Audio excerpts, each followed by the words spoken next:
dokie, welcome to the next episode of our Euro podcast, Football Friends podcast. Yeah, no, I reckon that's what we're going with. I like it. Okay, cool. This time be a little bit different. We're just going to try, this time we'll be talking about some of the games that have passed, and there's a lot more to talk about this time, rather than just trying to make speculations. Yeah, going off stuff that has actually happened, rather than wildly trying to pronounce Turkish names, which we've never heard before, is a whole lot more conducive to a good running order. Yeah. But, All right. So, right off the bat, we might as well talk about the biggest story of the week because, in New Zealand, it's a big deal in football when it actually makes the New Zealand news when something happens in football. Yeah. And that's got to be the collapse of Christian Eriksen on the pitch during the Denmark and Finland game. Right? Yeah. Unbelievable scene. Something that we've seen, a couple times before in the last 20 years with one of those guys dying. So, to be honest, at this point in time, I'm pretty thankful to not to be talking about a guy who is still with us. Yeah. I mean, it's a pretty shocking thing to see to happen to someone at 29 years old. That's only that's pretty much our age. You know? And and you always think that these people are fit, tip top shape, but then there's lots of talk of like a lot of athletes these days are overtraining, and that we don't know what sort of supplements or weird kind of techniques and things that they're doing to push the limits, and who knows what they can do to hearts and things like that. We don't really know because it has been, from what I've seen now, has been declared he had a heart attack. Yeah. His heart did stop. Cardiac arrest. Yeah.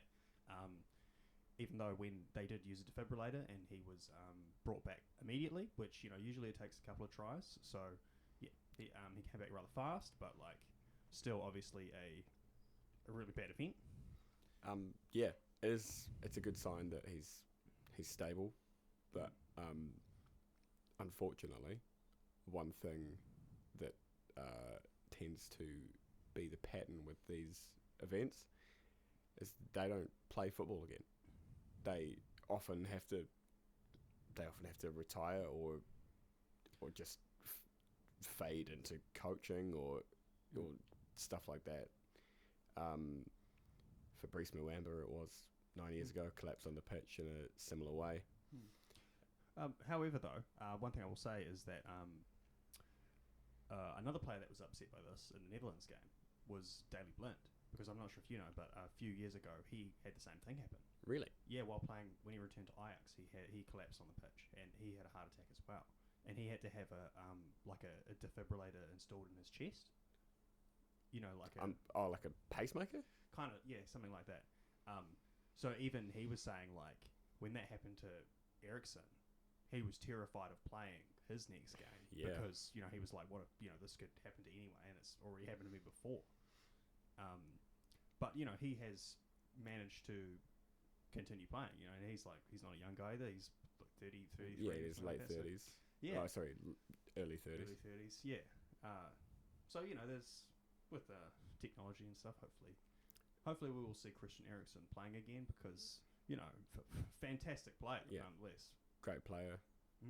Still definitely got a few years left in him. Oh yeah, and also the other reason too with Daley Blind was they were teammates at Ajax. Mates. Yeah, back in the day. So yeah,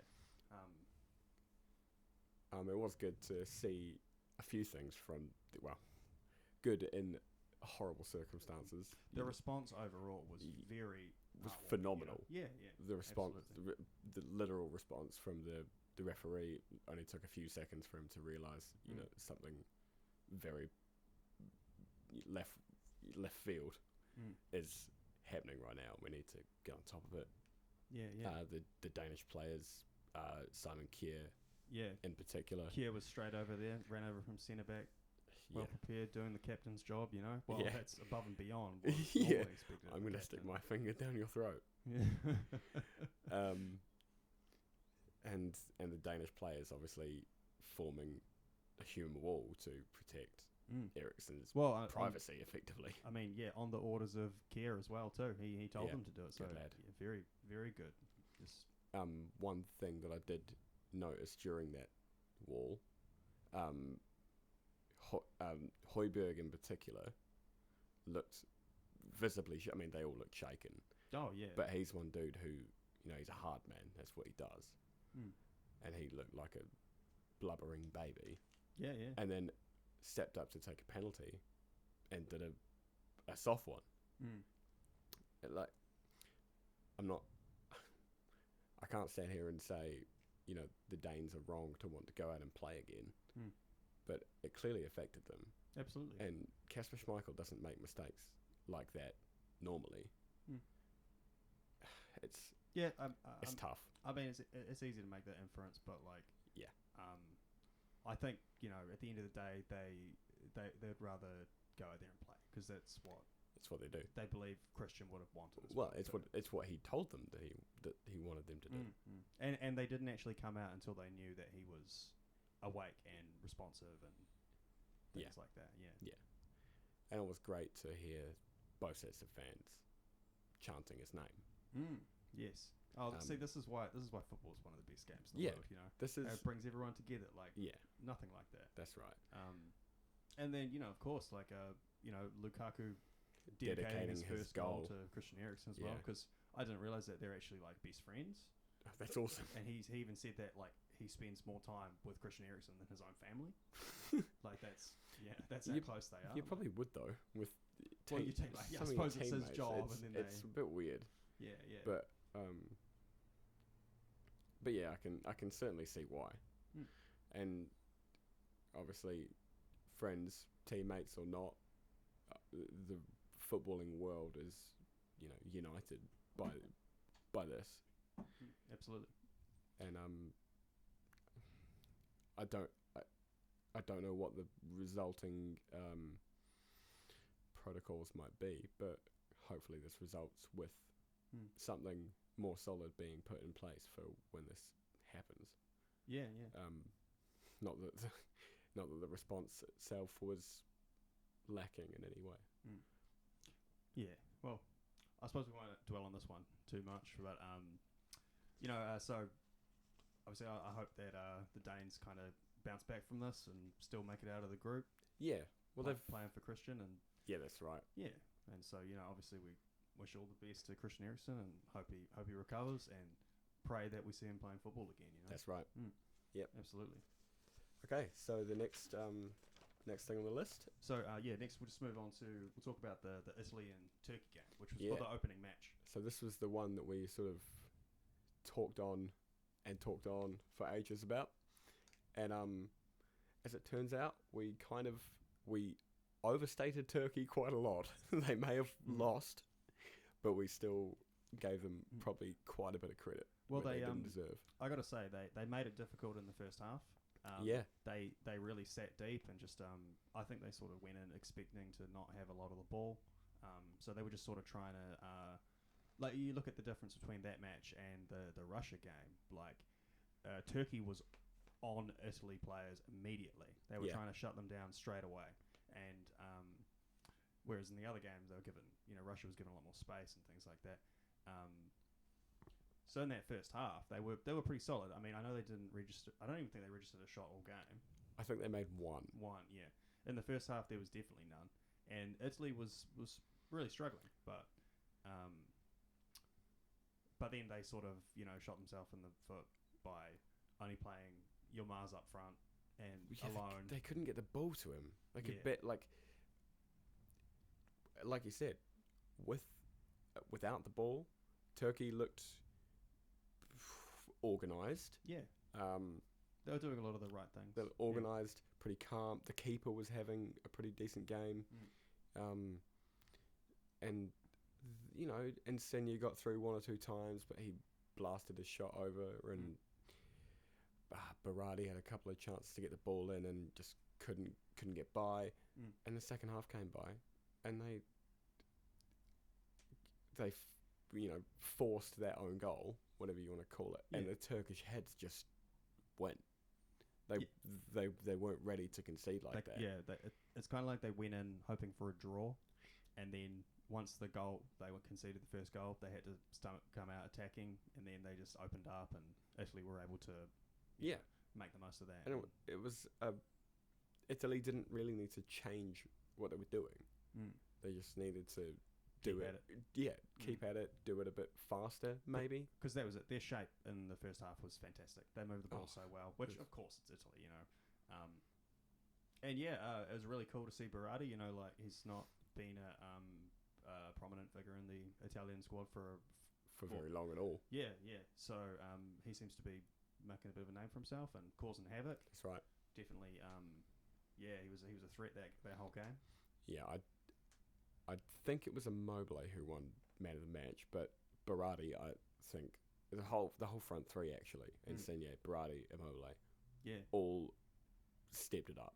Very nice lineup. They saw the own goal, and I think it's no surprise that they sort of took impetus from that. Well, yeah, I really like that they didn't, scoring the first goal didn't make them want to slow down. They wanted to put the pain on more because their goal difference does make a big difference in this competition, and it's a sign of a good mentality. Absolutely, which is I gotta important. say, good mentality was visible in that team the whole time. Oh, particularly Chiellini. Yeah, Chiellini's amazing tackle towards the end of the game, mate. Anyone who celebrates a block like they've scored a goal is my kind of guy. Yeah, that was fantastic. I love seeing that. Yeah. You mentioned Insigne. He had a couple of chances in the first half that didn't quite come off, but he is just a total threat in exactly that sort of just to the left of the goal, shooting across goal. That's right. Like, he scored like a couple of goals exactly like that in the friendly warm-up kind of games, and he just does that. He just does that same move every game, and eventually he scores it. Yeah. What is it? Bruce Lee. I don't fear the man who knows how to do 10,000 kicks. I fear the one man who can do one kick 10,000 times, or whatever it is. Well, yeah. And Insigne's that guy. Yeah. So, yeah, and he just again he's been a good player for a long time, and it's paid off, Yeah. How old is he now? 30? 30. Yeah. Oh, yeah. 3-0 on his 30th. That's right. Yeah. On his 30th birthday. Yeah. Yeah. Good man. So I'm hoping to see quite a good performance from him this tournament, and that's a bloody good start, And one piece of credit I will give to Turkey was it was not on the pitch. It was a man in a fez with a COVID mask, which had a mustache on it. Fantastic. I'm fan of the tournament. Yeah, brilliant. Yeah, that's good. He's already got the vote from me. Yeah, and so then the only goal we haven't mentioned was Immobile. Right? Yeah, great. Yeah, Pounces striker goal. Yeah, exactly. Just he was there, right place, right time. Bang that one like Immobile does. Yeah, he was very mobile in the box. Yeah. For a man whose name means like doesn't move. He's everywhere. Any last thoughts on that match? Or you want to? No. I think who else is in that group? Wales and Switzerland. Oh, sorry. Actually, before we do move on, I wanted us to talk about Nico Barella and how. Oh man, fantastic match for him, man. Again, just like Inter Milan, just walked into the first team, no problem, and no one's going to argue with him being there for probably the whole tournament. Like, it's amazing player. Well, what's he? 22, 23? Yeah, young. Yeah, really young. First tournament? I think it is. Yeah, it's first time I've really seen him. Yeah. He might have been on the bench in some other ones, but I don't. Yeah. They didn't miss Verratti one bit. No, not at all. Yeah. You wouldn't say that Italy are going to have much trouble with Wales. Switzerland, they might need to step it up, but Barella, he'll be playing all three of those, and he'll have no problem. Yeah, definitely. I didn't really want to talk about the Wales game too much, but I did want to give a little shout out to Kiefer Moore, who scored with a header while wearing a headband. Great. Yeah. Cool. It just it looked like a power up. It looked like he had some sort of boost on it. Yeah. So they drew with Switzerland. Oh, that's right. Yeah, silly. Can't even remember who scored the Swiss goal, but it was Embolo. That's right. Yeah. Brill and Bolo, yeah, another FIFA favourite from back in the days. Yeah, again, I really hope he has a good tournament. I'd love to see him sign because that's for another team. That's always fun. Yeah, it is like you laugh at yourself there, but I can't wait to see Yuri Tielemans carving shit at Real Madrid. Like that's exactly right. It's brilliant to see. Younger players or older players, I don't care. Smash it at a international tournament and then go to a big team and continue to smash it. Absolutely. Well, and I think that's a great transition there to mention Yuri Tielemans because, the next match we'll talk about is Belgium and Russia. Yeah, so, and he did in fact have a great game. He has stepped into that team too. He just keeps improving. Effortless. It's like every season he just gets better and better and better and better and better. Yeah, sign of a very good player with a very good mentality, which I think is something that would be difficult to take away from Tielemans. Yeah. He's definitely not the man that I want to talk about because my initial prediction has started quite well. Yes, yeah. I didn't think it would take that quick to get Lukaku on the scoreboard. Well, he had to do it for Eriksen, so he was. That's right. He was obviously extremely motivated. And what a good finish, man! The way he turns his body just to get it in that opposite corner was beautiful. For a big guy, it's like I can't turn my body like that. I'm not 6'5". So many players sky that shot when they try to turn. Yeah, or just like kick their own leg. Yeah. So, fantastic goal there. For some of the Russian defending, like when the ball comes in like that, you've got to get rid of it properly. You can't give Lukaku. Like, he's one of the deadliest finishers in the world. You can't give him a chance like that. Well, that was kind of it. Their first two goals kind of did come from mistakes rather than like being outplayed. But it's also positioning and things like that kind of give you those chances. Yeah, that's right. And it's like Shanine, the goalkeeper. I never heard of him before, and it is difficult. Like, I've got empathy for Russia because replacing a goalkeeper who's been your number one for however long. Yeah, it's difficult. It's Igor Akinfeev. Was in there. Well, as long as I can remember, it's pretty much I've seen him playing goal every time I've seen Russia. So bossed it at the last World Cup, as far as Russia is concerned. Yeah. And then now he's retired, and they've obviously struggled to find someone who can fill his shoes really, because the Munir goal. The defender should have dealt with it, but then the goalkeeper should have also dealt with it, and he had a tap in. Yeah, absolutely. And so the other thing I was going to say was, that's how good Belgium looked, and they didn't even have Kevin De Bruyne on the pitch. That's probably their best player. You have Lukaku, but Kevin De Bruyne is like probably still better, I'd say.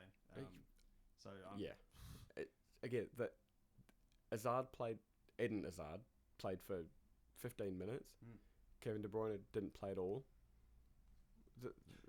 This Belgium team rolls deep, man. Well, we've been talking about over the last few years about how the team is totally stacked. They just needed like the right coach or things like that, the right things to fall in place, and they can be a total threat. Yeah, because they have so many good players. Yeah, it's funny you mentioned the coach because Martinez he's all right.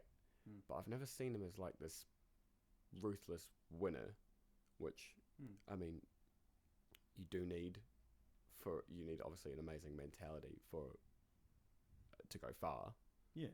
But if you have a squad like Belgium's, maybe they just need a bit of guidance as well. I know Thierry Henry is there in his coaching. That's right. Sort of coaching capacity for Belgium. Yeah, it's kind of weird. Like, well, I remember it was in the World Cup. Remember? Yeah, he did the same. And he was there, like, on the Belgium side watching France, like, beat them or something, and it was, like, the weirdest thing ever. Yes, but imagine if they meet in the final when he's got to, like, coach Lukaku through the penalty that beats France. Bizarro world. Really amazing, yeah. Anything else there? So... I had... It's funny that Munir came off the bench to replace Castagna. True. Who hopefully is going to be all right. Yeah, I think so. Goal and assist. Yeah, yeah. Right Brilliant. midfield back. But how good wing is that back. too? That you got two right backs, two fantastic right Goodness back me, options. Like yeah. no problem. Yeah. Yeah, well, Castagna signed to Leicester like this season and just again stepped in there. Like all it took was an injury to Ricardo Pereira and just stepped straight in, no problem, and just tears it up. Yeah, it makes me fear for some of the defences that will face Belgium if they get out of second gear, because they didn't need anything more than second gear. Yeah. They coasted to a 3-0 victory over Russia, Russia are good. Well, they're not like amazing, but they're good. Like I vaguely mentioned earlier, they looked a lot more threatening on the attack than say Turkey. Yeah, like they were really running at Belgium, and they do have some players like that can cause damage. Like when they're at home in the World Cup, they looked really good. Yeah, and it kind of put we made people take them a bit more seriously. Yeah, and I mean there's still 2 more games, so we could still see some positive play from Russia, and they'll see Russia come out of it. So the other teams in their group, that's the Denmark and Finland group. Am I right? I guess so. Because you'd think without Eriksen, and even with the mental block that it may put on them, Denmark could probably beat Russia. Yep. I would like to see Denmark still get out of the group. That would be... Yeah, of course. You would think it would be Denmark and Belgium for the favourites? You would probably think so, but now they've lost a game, they need to win the next. They need to at least win one. Oh, and they will have to play Belgium. So. And they've got to play Belgium. Yeah. So they've got to beat Russia, and they've got to beat them well. Which may be tough. And will probably put a stinker on a lot of people's Euro predictions. Yeah. But when you got Munir, a right back, well, right midfielder, you can call him right back in that position, in that formation if you like, who scores a goal and sets one up with a through ball from midfield. The formation, the way they create space for each other, well, specifically for the forwards, and even more specifically for Lukaku. It is designed to feed him. Yeah. Feed the cat. Feed the cat, and he will score. And also, he believed in the near post for his second goal. Absolutely. Yeah, you got to believe that. Yeah. Which is probably a good place to end that one. Yeah, sure. So, moving on to the next match. I suppose this will be all you. You can tell us about the England game. Great. So I'm getting some revenge for the World Cup. I've just written it's coming home. Yeah. I don't know what you're talking about. I haven't even got notes.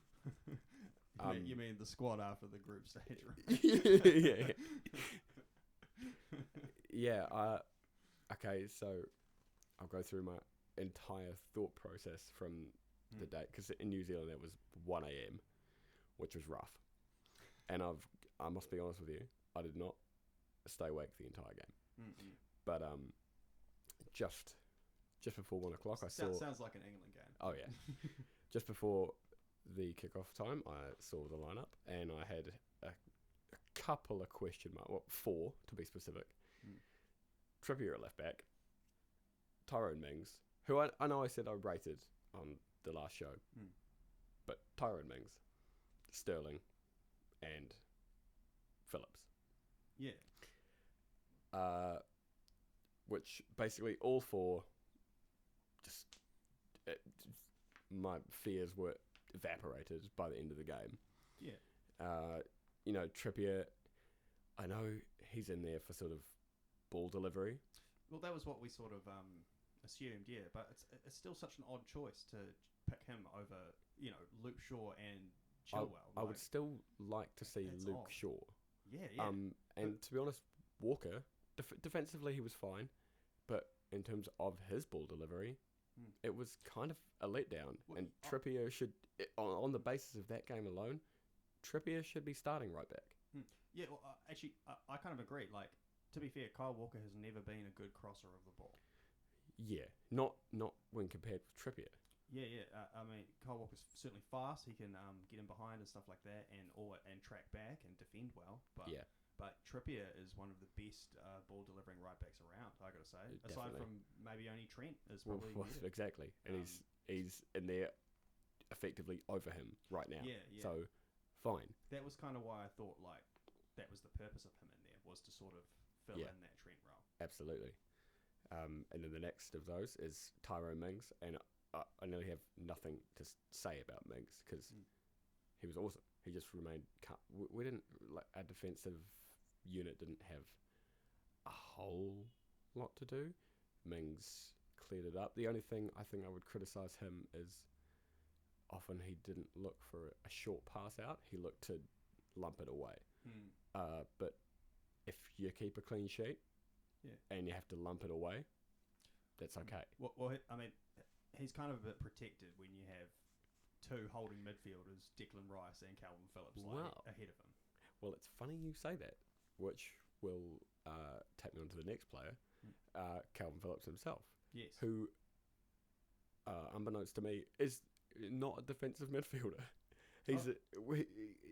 He's all things to all men. Box to box, mate. Box to back end of the pitch to front end of the pitch. Forget box. He transcends the pitch itself. Yeah. It did help that Rice was having quite a good game. Was quite understated, I suppose. But if a defensive midfielder goes unnoticed most of the game and you keep a clean sheet, they're probably playing pretty well. Yeah. And that allowed Phillips to surge forward, and in the end, well, not the end, but he was the one who created the goal for Sterling. Yeah. Which is the next question mark. It's like, okay, so a couple of times he broke forward, made those runs beyond Harry Kane, and just sort of hesitated. One too many touches rather, or that extra second on the ball where he should have just taken a shot. Yeah. But when it came to the one-on-one, flicked it through first time, got cleaned up by a defender, and ball went in, best goal ever. Yeah. Yeah, well, I can agree with that. I think one of the few criticisms of Sterling is that he does sometimes hold the ball a bit too long. Yeah. When he could give a pass or go himself or something like that. But yeah, I suppose we can't see them train. No. And I imagine Southgate is probably just going to go with who is crushing it in training. Yeah. He also he does have a way with sort of loyalty, and Sterling. I think Sterling does step it up in an England kit. He may not have had the best season by his own lofty standards with City. Yeah, but I mean that's not all necessarily him to blame. I know he had some family issues, like his mother was in hospital or died or something like that. That affects you, just like you'd expect. But he probably has a bit to prove as well too. So maybe he's got that fire for this tournament, seems to be working out. I loved him in the post-match interview. He got asked a few questions and he answered them, batted them away pretty well, and then the journalist asked him, so do you think you've justified your selection? And he just about laughed, and he had to stop himself from cackling in her face. He's like, come on man, I scored. I scored a goal. He scored the winner of the game. It's no, don't pick me, lose the game. Yeah. So yeah, I was obviously delighted for him because I like Sterling, despite the fact that he left Liverpool in a certain way. I don't really care. Well, he's played for two teams that I'm that you're really in fans of. You're particularly against. He's one of those ones where it's like where you're like, I hate him because he's so good. Yeah, that's right. And he's been given an MBE this week.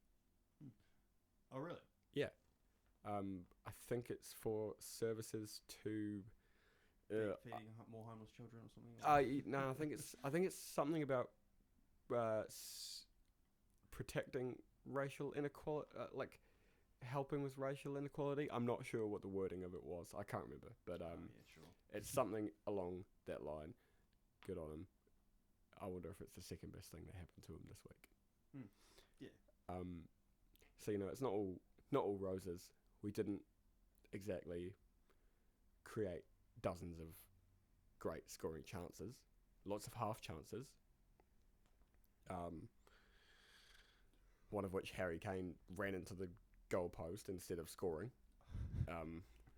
Which, it's unlike him. He plays for the badge, bro. He played for the post. It was difficult to see. He looked tired. And I don't know. Maybe he needs a rest, but maybe that won't go over well. But they got options. I mean, you've got Marcus Rashford, you've got Ollie. Oh no, he didn't make it. Calvert-Lewin. Calvert-Lewin, yeah, Calvert-Lewin. If he rests, it'll be Calvert-Lewin to start, and I personally, I'm absolutely fine with that because our next game is Scotland, and I think we'll be just fine. But if we drop Kane to the bench to deal with this tiredness, and we don't win, it won't be Kane on the chopping block. It'll be Southgate. Because I've gone through these selection question marks, and every one of them, Southgate has won me over with by the end of the game. Yeah. And ultimately, you'll be judged by your results. Certainly. And I don't, I really want to beat Scotland. I really, really, really want to beat Scotland. Yeah. It's a nice one to get, revenge. Call it revenge if you like on Croatia. Yeah, but that will. We really need to go ahead and take impetus from that because it was good, 7 out of 10, but we need 8s and 9s. And yeah, for sure. The attacking midfield need to link with Kane a whole lot better if he starts. Yeah. Which I think Southgate will have a tough time dropping him. He's the captain, especially for Scotland. He's the number. Scotland's a big. It's not like it's necessarily a difficult or a big match, but it's a big match for it. It's a big match for England. Yeah. So you may get in there. Because also it was Phil Foden and Mason Mount also started. Is that right? Yeah, which was great to see. Both very good players. Hard to argue with them in the squad. I don't know what I would do differently in the Scotland game. It's difficult to drop anyone. Well, because nobody really did anything wrong. But I think that's probably a good chance to try some of the other dudes out because you still got Jack Grealish. Grealish is one that people were calling out for in place of Sterling. So maybe Grealish in place of Mount. That being said, I in the warm-up matches, Grealish played more of a central role. They played like a 10. Yeah, which is why I suggested Mount. But yeah, you could rest Mount, put Grealish there, and then play Alternatively, Declan Rice might not play, and we might play sort of 4-1-4-1. Yeah. It's quite attacking, but I don't care. Yeah. I want to be attacking against Scotland. I want us 4-1s to have a proper swing at teams that we are better than. It felt proper good to get a win. Might have been a little bit average, but a win over a World Cup finalist with a Ballon d'Or winner at centre midfield, who we basically just shut them down. We stopped them creating anything serious. Good stuff. And it was... Well, and their team is not full of any slouches, man. Like, Rebic is in there, like, causing trouble too. And yeah, oh, God. They have heaps of good players. Yeah. And that's the thing, their supply line didn't get anything to the forwards, barely at all. So in that regard, I'll take pride and I'll take confidence going into the next game, but tempered confidence. Because who's the third match? Who's the last person in your group? Czech. Oh, Czech Republic. Well, so I mean that's the thing. You've beaten probably the hardest match you have in that group. Yes, that's and true. it's 1-0. So hopefully you'll be able to pick up a few more goals in the other two because it would 1-0 is not necessarily great for your goal difference. No. Not that if you finish top of the group, it's not necessarily a major thing. Yeah. But If you win all three 1-0, nobody can catch you. Yeah. Which I definitely I take. I don't want to beat Scotland 1-0. I don't want to beat Scotland 3-0. I want to fucking hammer them. Yeah. A lot. I hear a lot of English fans, giving it. Oh, it's good to see Scotland there. No. Okay, no, it is good to see Scotland there. I want to see them on the other side of the pitch, and I want to hammer them because that's exactly what they want from us. Yeah, Good. Fine. Just leave Andy Robertson alone. Yeah. Other than that, it's fine. And yeah, my last one was it was really, really good to see other players sing the national anthem like they meant it. This in the past we've had, players who didn't do that. Yeah. And Well, that's I think it may be like a tiny little thing, but it's a tiny little thing that I like. Well, I got to say, after the World Cup, it did feel like the England team earned a bit more respect from the fans back. I agree because they didn't need to win, but they played like they wanted it. Yeah, and that's all the fans really want, Yeah, like if we make it out of the group and we face Portugal or Germany and we lose, okay, as long as you put the effort in, put the fight in, make it look like we can beat Germany. And if we can't, okay, but if I believe during the 90 minutes that we can beat Germany, that's what I want. Yeah, from an international tournament. Absolutely. Especially if we're playing Germany. All these old bitter rivalries. I see. Yeah. All right, so that's everything you want to say. Yeah, I'm stoked. Okay, well, in that case, we can move on to the next one, which, I happened to catch this game, the Netherlands versus the Ukraine, and this was a very fun match to watch. I went through all the different emotions during this match. It was, it was good to see them looking pretty good. This is the first time I've been watching Gini Wijnaldum in the captain's role, and man, he's absolutely deserving of it. Like total leader. He was everywhere in that game. He holds the ball like so well that no one can take it off him at all. No matter how close he was getting to other players, he just wouldn't spill the ball. It's glued to his foot, man. He's amazing. Pure class, man. One of my even again. Well, now I can actually like him again because he's signed for PSG. So yeah, no longer a Liverpool player. Yeah. So that was pretty cool, and it was exactly the right thing. They were just sort of hammering the Ukraine a lot, and Gini was just perfectly positioned, and he just cleaned up that ball with a powerful volley right up. So many players would lose their composure at that ball because it's not like he was close. Most players sky that.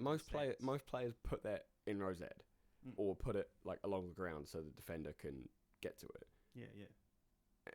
And that was just about top bins. It's not easy to score that goal, despite most of the goal being kind of open. Wrong foot as well. Yeah. But it just seemed to work. Veghorst as well is a sort of new addition to the team. Hasn't played a lot for us. Has he made any caps before this tournament? Maybe a handful. Yeah. But it's good seeing him. We didn't have a number 9 for a very long time, or for a while since Van Persie. So we really needed a big man kind of like that. So it's good to see that we're getting one that's actually working out. Was he wearing number 9? I can't remember. Oh. But either way, so I mean, he of course took the first shot, which the keeper forced the keeper into the save, which the ball spilled and Gini put it in. Smashed it in. No problem. So that was good. Set up and. He got one for himself. Yeah, and then he absolutely did. And this is all, him linking up with Denzel Dumfries, who I've been pretty much screaming about this entire week. Like, how well he played in that game. He's so powerful, man. I almost feel like he went unnoticed in some pundits. You know, like he was amazing. He was just getting in behind that whole game. He's just so strong. Like he did, however, he missed a header in the first half, and then pretty much scored that exact goal in the second half. It's great. I love it when players do that. Yeah. So well, that was good because he did look a bit upset when he missed it originally, like you know, and yeah, he didn't let it affect him, and he carried on. That's exactly the note that I took. So, you great mentality from Ukraine, even better mentality from actually the Netherlands. Yeah, somewhat because what I noticed while watching the match is we went 2 up, and then Frank de Boer was making some subs and from who he was selecting, it was like he was thinking this game's wrapped up. What minute was Yarmolenko's goal? Was it about 70? Yeah, 73 or something like that. Yeah, it's around 70.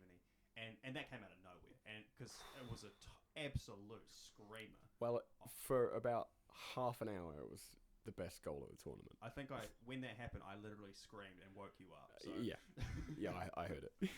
It was one where I was like, "That was so cool. I'm not even mad." And so yeah, awesome. That was a cool goal, and then. The goal was so good, it wrecked the mentality of our team for a moment, and raised the mentality of the Ukraine.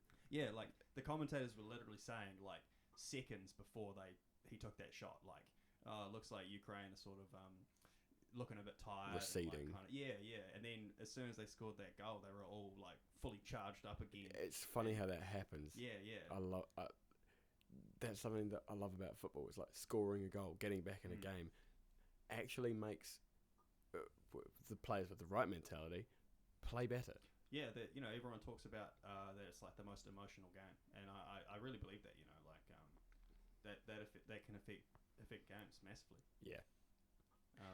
So then it was so good that Netherlands were just sort of like crushed that we led in this free kick set piece goal as well. When the second goal went in and it went to 2-2, did you kind of feel like it was still open, or did you feel I was worried, man? Were you bricking it? Yeah. Did you feel like the Ukraine might score? Well, like I said, when I don't know. I was sort of thinking even it being a draw was kind of shitty. I wasn't really happy about that either. So, but this is like when we first talked about my thoughts on Netherlands, I was skeptical. This was exactly the kind of thing I was worried about. Yeah. But then, because that was like 2 goals in a space of 5 minutes, and then it was we worked 70 minutes to lead 2-0 and then get lost nothing. it in 5. Yeah, and that would have really sucked because we really needed a win to start out because we haven't even been in major tournaments for the last while. Yeah, couple of did not qualifiers. Yeah. So I was so thankful when Diesel Dumfries just fucking got his goal in the end. Was it your man of the match? Personally, I want to say Diesel Dumfries was my man of the match. Let's go with that. I thought it was phenomenal. I'd love to see him sign for someone because it's cool to see transfers happen. Yeah. Yes. Yes. So game ends 3-2. Pretty happy with that. Just things we need to work on is that mentality, like just being able to close off a game and to kill it off, Yeah. Holding that mentality for a long time is difficult. And did the Dutch not score their 2 goals quite close together? Certainly not as close as Ukraine. No. But reasonably. We got that 2-0 lead and then sat for the rest of the game. That's the thing when you have a 2-goal lead, it can be dangerous. You can be complacent. Yeah, complacent. And do you feel like that's what happened with De Boer, with his subs in particular? Like he was trying to take off attacking players for defensive ones to close the game out? Well, I mean, that's not exactly what he did. I mean, he more took off defenders for younger defenders. So he took off Daley Blind and because I think he just kind of thought like we're gonna be fine, but as soon as Daley Blind was off the pitch, it sort of crumbled a little bit, like because obviously he's a leader in the back as well, and that kind of affected it. And then he took off Van Aanholt, who was having a very good game too. Yeah, but I don't know what else to say about that really. That was either way, it was a bit of negative subs there. Maybe we should have I don't know, tried to go a bit harder and get some more goals, because now we only end up with the 1 goal difference. But I mean, it's rough compared to 2 or even 3, but 3 points. Yeah, absolutely. And I mean, so often it's likely going to be Netherlands and Austria to come through that group. So. Well, I don't know. Austria kind of laboured against North Macedonia, and that's North Macedonia. Took them a little while to get their winning goals. Yeah. But who knows? Austria-Ukraine in that group is going to be probably the most important match. The most important match. Absolutely. And it'll be a shame to see Ukraine go out early, which who knows? Because so often a game will go 2-0 and then it'll go 2-2, and the team that was down will take it one further. They'll win 3-2 or even because they just keep riding that mentality, riding the positive morale. And it's a sign of good mentality and good team cohesion, I guess. The Dutch withstood that. Yeah. It's almost like an unwritten law of physics. I was relieved more than happy. Yeah. I was like, thank God you didn't screw this up. Rather than that's it, boys. You keep your heads up. I mean, I think that about England when we played Panama. Yeah. Even when it's like, well, you've won 6-0. Oh, thank fudge we didn't muff that up. Okay. I suppose we can move on. Happy with that? Yeah, sure. It seems like So it is. So do you want to talk about the last match first, or do you? Yeah, I think we might as well talk about Spain and Sweden first, and then we'll go back into our last section. Okay. Which is kind of like the weekly highlights of other matches that we didn't quite watch. Okay. Well, I don't want to spend too long on Spain and Sweden. Yeah, sorry, not Switzerland. Say, really. Bit of a dull one. It's not like it was an exciting 0-0. You can get an exciting 0-0. And I'm a big fan of the exciting 0-0. This was not the one. It did remind me a lot of the game. I think it was the 2010 World Cup, the first game of the groups. Spain played Switzerland there, which is probably how I got my mouth muddled. Dominated the game with about 80% possession, and then conceded a goal and lost to Switzerland, despite dominating the game and conceding only 1 shot. The same just about happened. Spain should have probably lost. I mean, they should have won. They should have put away some of those chances. But one of my first notes over here is Olsen, 10 out of 10 goalkeeping. Yeah, very interesting for the backup goalkeeper for Everton. Yeah, he's on loan. He's made 7 appearances all season for Everton, and he's in a state to play like that against one of the best teams in the world. Should be stoked. Yeah, absolutely. I made it about 6 or 7 saves or important interferences that he made.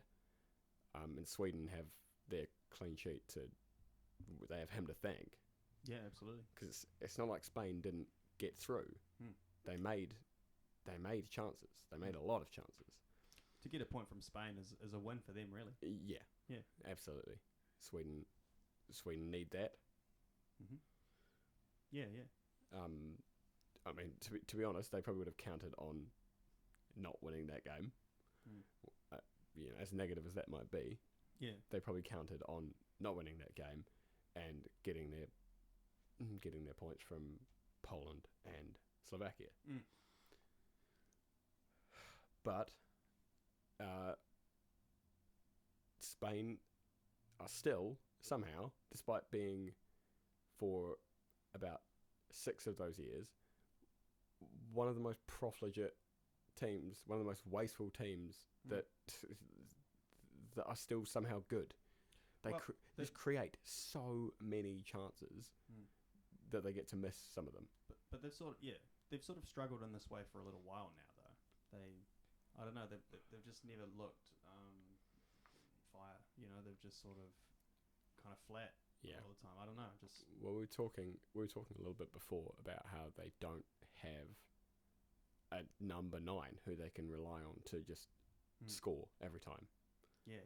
They lack that David Villa. Yeah, they need, if they had Fernando Torres and David Villa back, one of those would have put away all of those chances.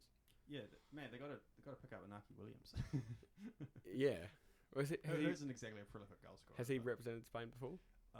Good question. I think so. Yeah. Okay. But I don't even know if he's in the squad. I have to look into that. Again, fittest man ever, obviously. Yeah. We've got mad love for Iñaki on the show. Yeah, you can thank FIFA for that one as well. Again, another FIFA player. So yeah, Morata, as it is his want, missed another 1-on-1. It just seems like he can only play for Juventus. You can only score for Juventus. Yeah, and Moreno sort of flashed at a header. Olsen had to make a good save, but he put it straight at him. And Sarabia couldn't take the ball down. It's like he took Lukaku's first touch. Yeah, well, I hope to see a bit more of Gerard Moreno because, you know, for Villarreal last season he was awesome. Crushing it. So it'd be nice to see him playing in the 9. That maybe that'll change things a bit, but I don't know. I don't really know what they can do to fix this problem. It isn't the end of the world as far as the tournament goes because they have 2 more games in the groups. And they did get a point. I mean, it's not... Yeah, one point. It's not 3, but they'll probably still finish top of the group. Yeah. However, the group stage does normally claim one big team. That's true. And this year, do we think that might be Spain? Possibly. I know we've got the group of death coming up. No games played in that one yet. Yeah. But you can probably see all 3 of those going through. One of them on the 3rd place rule. Yes. Was it 4 teams will get through the 3rd? 4 teams who finish 3rd out of 6 will go through. Yeah. Okay. So maybe Spain will get through on that as well. Yeah, possibly. Who knows? And end up playing someone who they totally didn't expect to. Go through 3 points, 0 goal difference. Yeah, 0 goals. Yeah. Yeah, get through the entirety of group stage without scoring. And then 0-0 every game, penalty shootout. Yeah. So yeah, a bit of a letdown for Spain. Yeah. One highlight personally for the Spanish was Pedri. Yeah, absolutely. Yeah, we talked about this just before. Like, Pedri's such an amazing player. He's only 18 or whatever, really young, and just stepped into Barcelona like it was nothing, and then steps into Spain like it's nothing as well. That's what they need. It's a credit to their academy that they can just go, you're in the first team. Yeah, well, I think you know, we didn't. Ansu Fati's not in the squad either, and that's another player that basically did the same thing. So yeah, what's it, Mingueza? Oh yes, yeah, defenders. Yeah, yeah, that's something that we found interesting too. Was that Laporte was now a Spanish. It's now player. Spanish. Very interesting. That really took me by surprise. I assumed he'd already represented France. Yeah, but I guess not. But no, he Cup and he got called up and then got injured right before the tournament and didn't get to play. Yeah. So he always made it his goal to play for France, and then last month he was eligible for Spanish citizenship. Yeah, went for it. And just went for it. Yeah, because he is Basque County raised or whatever. because he's at Bilbao. Athletic Bilbao. Yeah. I don't know. Maybe he looked at Spain and thought like, I'll probably more. I've got more of a chance. Yeah. And having seen France's defensive lineup, fair enough. Yeah. Not that Laporte is any slouch. I thought he played Absolutely really not. well this morning. Oh, he's amazing. But it's not like France are short on centre backs or any position. For sure. I suppose the only other shout out was you were saying before that Alexander Isak looked pretty fucking good. Yeah, definitely. Couple of chances that Sweden sort of created out of, hoofing it up to him.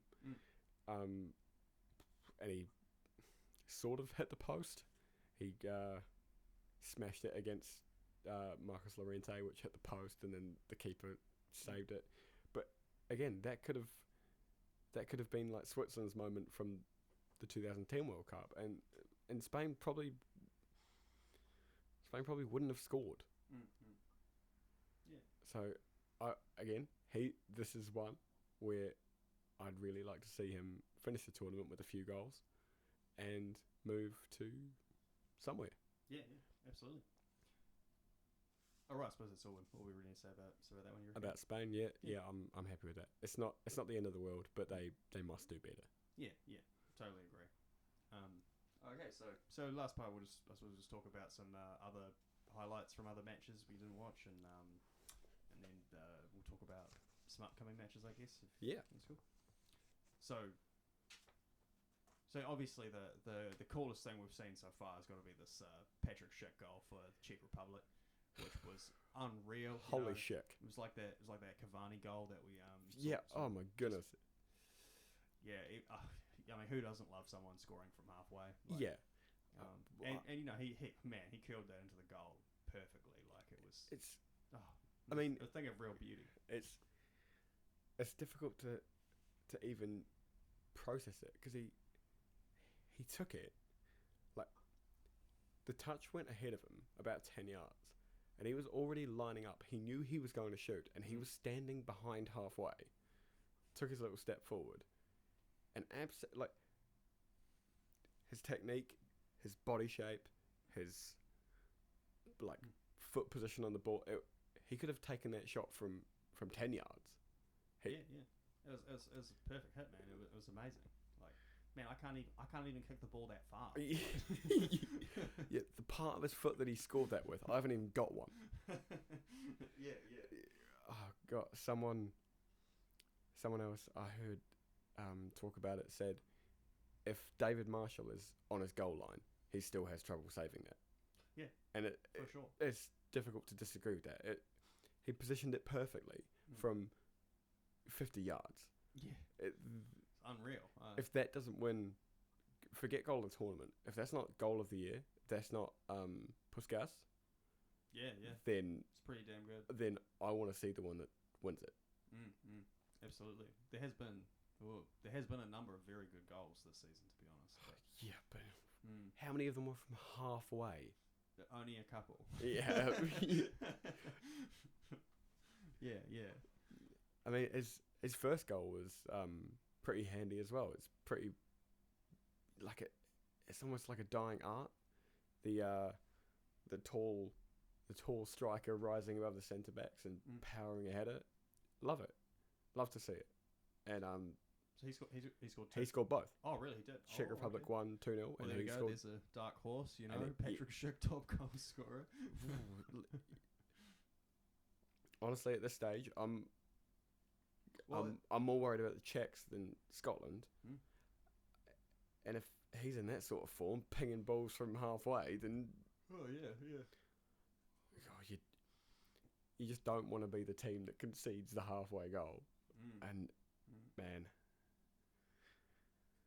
it's rough. Scotland missed a few chances as well. They probably could not have won, but they were wasteful. So the problem is they didn't play two left backs.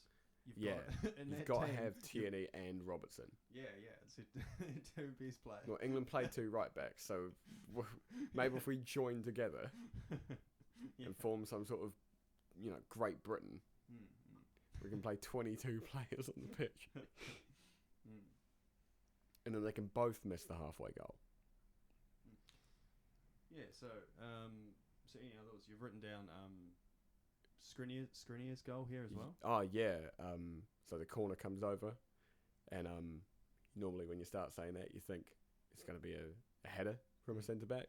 Sort of lands at his feet, pins it down, then half volley in the bottom corner. It's going about 150 miles an hour. No one's stopping that. Yeah, beautiful. Quality player, man. Actually, he's been a fantastic centre back for ages. Yeah, and now league winner as well. So yeah, amazing. Really, really stoked for him. The first goal in that game, it took my eye as well. Off the post and in off the back of Szczesny's head. Great. Which is great. I mean, it's unlucky. It's a FIFA goal basically because it's the only place you see it, and then you see it in real life, and it's like, it can happen. It's real. And of course, Yarmolenko's goal was, we mentioned that one. That was unreal. It's so tasty. So nice. In any other Euros, that wins goal of the tournament. Yeah. And of course, Wijnaldum scored a pretty tasty one. Yeah, very, very nice. The other one you've got written down is Moore. That was just because I liked that he scored a header while wearing a head bandage. Oh, yeah, you mentioned that earlier. Yeah. Okay. Yeah. So I suppose we'll talk about upcoming games then. So yeah, games for the next few days, and then do we want to focus a bit on the big one? We've got France, Germany. That's not for a little while, but is it not? No. Have I skipped over a few days? Yeah. Well, I'm an absolute prick, to be honest. Oh no. Oh, here it is. Oh, okay. Oh no, I'm completely wrong. It is tomorrow. Okay, I'm still a prick. I'm not. Yeah. I'm still a prick, but I'm right. All right. Fantastic. Well, that's tomorrow. As well as Hungary, Portugal. I've been, been hungry for that one. Yeah. Hungry to see Portugal. Yeah. Yeah. Of course, I think those are some of the biggest threats in the league. It's a group of death. I hope somehow all three get through. Just because. Can we talk briefly about just that phrase, the group of death? It gives me life. There's, often when two big teams meet in the group, it's a bit cagey and it's probably likely to end 0-0. Yeah, but true.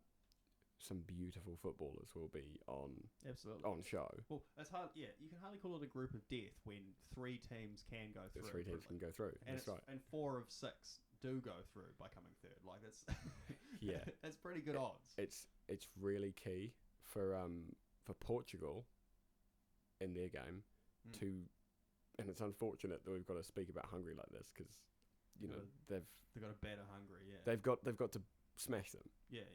Which it's certainly possible when you've got Ronaldo and Bruno Fernandes. Oh my goodness, their lineup is tasty. They look amazing. Hungary. 34-year-old Jose Font. 34 is an understatement. Sorry, league winner Jose. Yeah, league winning 38-year-old defender, ex-Southampton legend Jose Font. Yeah, he's a good lad, and it will be. I hope for Hungary's sake they don't get humped every game. But I wouldn't be thoroughly surprised if we see all three of their opponents really go for it, because they're going to need to. Because if you lose your 2 games against the other big teams, you're in a bad way. Yeah, absolutely. You don't want to rely on being the best third place team. Yeah, for sure. But chances are we'll probably watch the France-Germany game because it's at 7 a.m. That's the 7 a.m. one. That's not too bad. That's a good one. Really looking forward to that one. I have no idea how either of those teams are going to set up because they're both pretty stacked, got to say. Yeah, I think I've got in my notes. Thanks. In the last sort of set of results, Germany have drawn with Turkey and Denmark, who aren't that bad, but that's games they should be putting away. Lost to Spain 6-0. Ferran Torres hat-trick. That's right. Oh, Yeah. my God. And lost to North Macedonia at home. Oh. Yeah. Recently. Yeah, that's not what you want And to see. that's basically with this squad of players. Hmm. So it's concerning. And if you ask me to put a name on it, I would say that Germany will be the third place team. Wow. Okay. It's interesting. I still want to see them leave the group, progress from the group, because I want to see Germany play someone. Yeah. Well, I don't know. We'll see what happens, because I mean you just can't argue with squads like this. They may have lost Boateng and I've got a few veterans, but Boateng, Royce, Mario Gomez, Khedira, Julian Brandt are some of the names missing from retirement or injury. Yeah, I mean that's not necessarily a list of their best players. I mean, no, it's not. Mats Hummels and Zula in there for centre back, and like I've said a few times to you outside of this, that I'm really excited to see Robert Gosens, because he's been just crushing it for Atalanta. This is a player I had never heard of him. He just came out of nowhere. Yeah, playing for Atalanta, and I'm like, what? It's great. I love it when that happens. It's great, partially because it's great to see Atalanta sort of come from nowhere and then be good. Oh my God, Atalanta was one of my favourite teams. Of recent times, they play with absolute spirit. But yeah. So I don't know. I don't necessarily doubt Germany. They have the talent, that's for sure. Yeah, they have talent compared to smaller teams, but do they have talent compared to France and Portugal? Do they have? Well, that being said, though, France is. There's been talks of them being a bit upset in the dressing room and stuff like the French that. national team? Yeah. Really? Yeah. Argumentative, really. Yeah. But I read somewhere, whatever. I read this from some football website, that Olivier Giroud and Mbappe are kind of clashing a bit, and great. Well, I don't know. Sort his attitude out early, Olivier. Yeah. Well, that's that. We sort of discussed this, the life cycle of a young, good footballer is they're amazing until they're 21, and then they get a massive ego, and then start fucking up and can't handle it, and then so they're dip for a few years, and then just sort of totally crush it. And then their mentality is fixed. They come back stronger, and yeah. I don't want to see that happen with Mbappe. I think he has the talent to. Yeah. To not do that. Besides, I mean, he's already won a World Cup. I haven't got it written down, but France's squad, you'd probably say it's. Oh, it's unreal. If it's not better, it's just as good as absolutely the World Cup squad. Yeah. The only mainstay from that squad that's not there is Umtiti, who's been in and out anyway. I mean, no problem. Who will they play? Koundé, Kimpembe, and then replaced by his teammate anyway, Longley, who is arguably better anyway.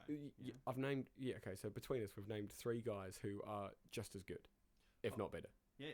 And so they've also added Jules Koundé as well. Yeah. So again, they just keep cranking them out. There's just more players every time. France will have no problem. Yeah, and with the form of N'Golo Kante, he's a potential Ballon d'Or candidate that people are saying. And yeah, man, he's an amazing player, I gotta say. He's the kind of guy who carries his form for a long time as well. Yeah, he will crush it. He just wins. Griezmann will crush it. Mm-hmm. Pogba always plays well for France. Yeah, and he's been picking up again for Barcelona. Ben Yedder has been awesome in Liga 1 for about 2 years. That would be really cool to see Ben Yedder do some damage in that. And of course, Mbappe himself. Yeah. And Varane. Yeah. I could name the whole team.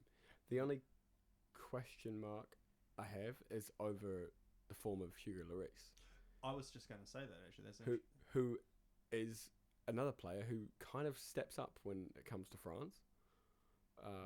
But recently, he hasn't been performing for Spurs and stuff like that.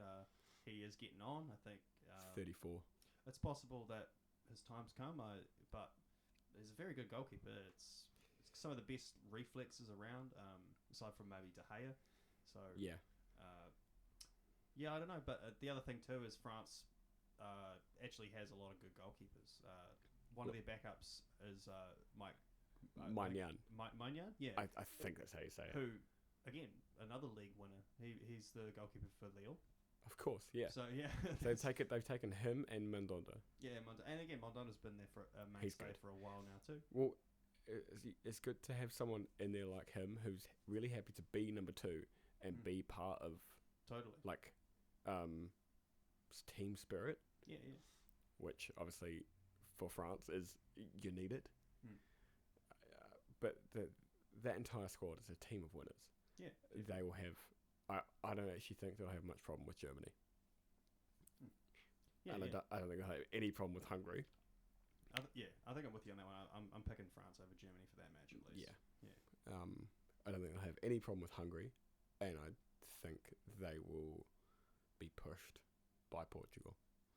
I know I said Italy on the last show, but God, looking at France's team results. This Euros is just chocker with good players, man. It's so hard to know what's going to happen. It's hard to know, given that obviously I've been watching football for a while, but now there's so much access to it. It's hard to know if there've been so many good footballers at one time. I do think the standard is rising. It's higher. Just like we said, like when we mentioned the reasons for why Eriksen might be overtrained, like it's a pretty standard regimen these days for players to not drink alcohol and just train all day in these crazy wild exercises. Oh God, it was 29 degrees in London for an England game. Yeah, that's crazy enough. In the 29. Some of those players can't count that high. Yeah. Incredible. So obviously really looking forward to it. It's a repeat of a number of knockout games of recent times. I think last Euros, France knocked out Germany on the way. Might have been the semi-final. Can't remember. That's okay. We really need to do our research. Yeah, it's fine. Yeah. Bear in mind, this podcast is completely uninformed. Yeah, that's fine. Don't worry about it. All right, we'll do the next one drunk. Yeah. Well, I think that's probably a good spot to wrap it up. Any closing thoughts or you want to add in there? Do you want to do a prediction for France and Germany in particular? Yeah, well, I said France before. I think they'll edge that one. And I also think Portugal over Hungary. I really want to see Bruno Fernandes in a national sense. I want to see him just link up with Ronaldo and then be like, hey bro, why don't you come back and play with us? Come to Manchester.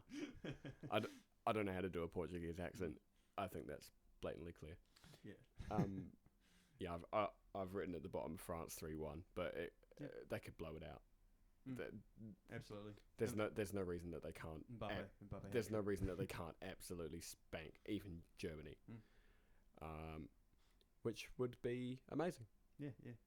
In every sense of the word, and then there's no chance for you on the third place playoff. Yeah, that would be good. That if they can just beat Germany so bad that they can't even get through. Can't even recover.